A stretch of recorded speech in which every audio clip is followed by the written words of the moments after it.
With Rob Lewis, Brent Hubbs, VolQuest.com. A little fast break as Tennessee gets a 14-point win over Texas A&M. Volunteers beating the Aggies by a score of 68-54. Rob, great day by Vescovi shooting the basketball. Jaden Springer with a good day. Strange, it feels like Tennessee should have won by more, but at the same time, too, they were never really tested. What's your takeaway? Yeah, I mean, I thought the key to the game, I mean, it's stating the obvious, but I think it was just the start they got off to, which is, exactly what you want to do when you're on the road like they were. Vescovi hits 4 threes in the first, 7.5 minutes. Tennessee jumps up 27-13, 14-point lead, and it pretty much stayed there. I mean, A&M made a push towards the end of the first half, and then Tennessee responded just the way you want to when you're on the road. They opened the second half on a 7-0 little spurt. Buzz Williams has to call timeout.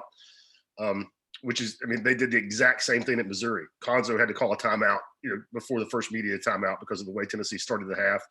And I think that's a really, good trait that this team has when you watch how they come out of the second half locker room. Didn't happen in Alabama, but I mean, on the 2 road games that they've had, they have come out in the second half and really taken it to the opponent. When they had a lead, they pushed it out even further. You feel like this team struggles to put teams away, or do you think that the expectation for this team is such that you find everything to nitpick, even in a 14-point win where they weren't really contested or really challenged to lose the game? Yeah, I wouldn't say. I mean, that they struggled to they struggled against Arkansas to put them away. They had an 8-point lead with under 4 left and let Arkansas get back in it. Today, I mean, A&M never really threatened them. I mean, they didn't. Tennessee didn't turn it into a blowout, but they also never let it get into, where you felt like A&M a couple possessions, they could get back in it. And then I don't know that there was really crunch time today that you could say that, but they're under 6 minutes. They held them for, 4+ minutes without making a shot. So I thought it was a good day. I mean, I think the thing that jumped out to me the most today was the ball movement against a pretty good defensive team. Tennessee had 23 assists on 27 made buckets. That's a pretty extraordinary stat. Yeah, Tennessee was extremely efficient, good ball movement, as you mentioned. And, I think you can make the case that Jaden Springer is emerging as, maybe arguably one of the best, not the best basketball player on this team. I thought he was fantastic. I know he finished with 6 turnovers. Some of that stuff was late, Coach Barnes saying a learning experience there. But I thought he was as tough of a matchup for A&M to get a handle on as anybody all day long. Yeah, I thought he was too. Got his first start today. Had led the team with 6 assists.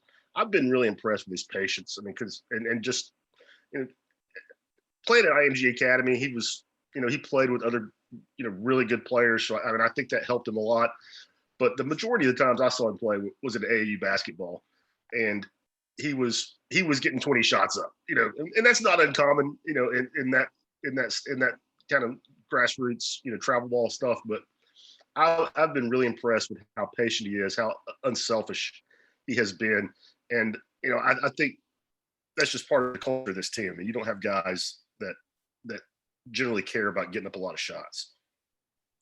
Defensively, we talked about the offensive flow. Defensively, Tennessee a better job keeping the ball in front of them. I don't know that A&M is the best driving team in the world, but their defensive rotation seemed better.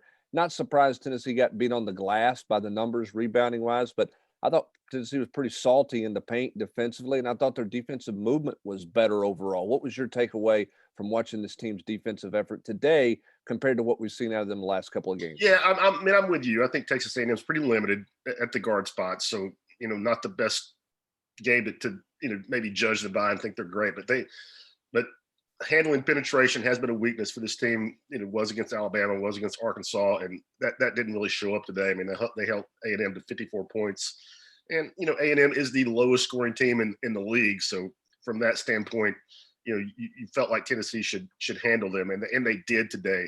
But 5 blocks between Fulkerson and Pons in the paint, and I thought overall just a really solid job. I mean, and Pons, he didn't single-handedly guard Emmanuel Miller, their leading scorer, but he had him for most of the day. Miller came in averaging almost 19 a game. He had 8 today, was 3 of 8 for the field. So pretty good job of taking the scouting report to the game for today.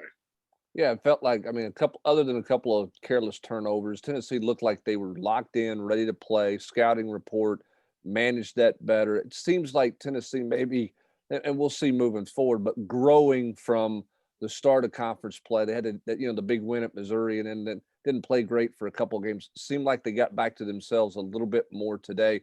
We'll see what this team looks like next week, Rob. Could be 2 Vanderbilt games next week. Yeah, that's what it Schedule sounds might like. be a little haywire here. Just something else for this basketball team and basketball teams in this conference to have to deal with, because you just never know from day to day whether you're going to play and who you're going to play. Yeah, and I mean, everybody's dealing with it. South Carolina, obviously, seems to have had the worst luck. I mean, they've been shut down multiple times now. And just kind of my last point on the Texas A&M game before we get out. I thought you won't see this very often, Brent. And I've written about it and mentioned it on the board, but 2 leading scorers from Wednesday night were Josiah and Victor Bailey. They had 17 points each, combined for 30. That duo had 5 points today, was 1 of 9 from the field. You're not going to see too many teams that have that happen, where they can, the 2 leading scorers from the previous game just are, complete offensive non-factors, and they don't miss a beat. It tells you about the depth and the balance of this roster. Yep, certainly does. And it also lends, I think, a little bit, Rob, to say, well, somebody didn't play well, or they didn't play, maybe Tennessee didn't play as well, because it's not one guy where you look at this team and say, boy, for them to win, they've got to play well. They have proven that they can win in a variety of different ways with a variety of different people leading the way. Today, it was Santiago Vescovi doing it, along with a great play from Jaden Springer as well, and solid defense across the board. That's going to do it for this edition of Fast Break. For Rob Lewis, I'm Brent Hubbs, VolQuest.com.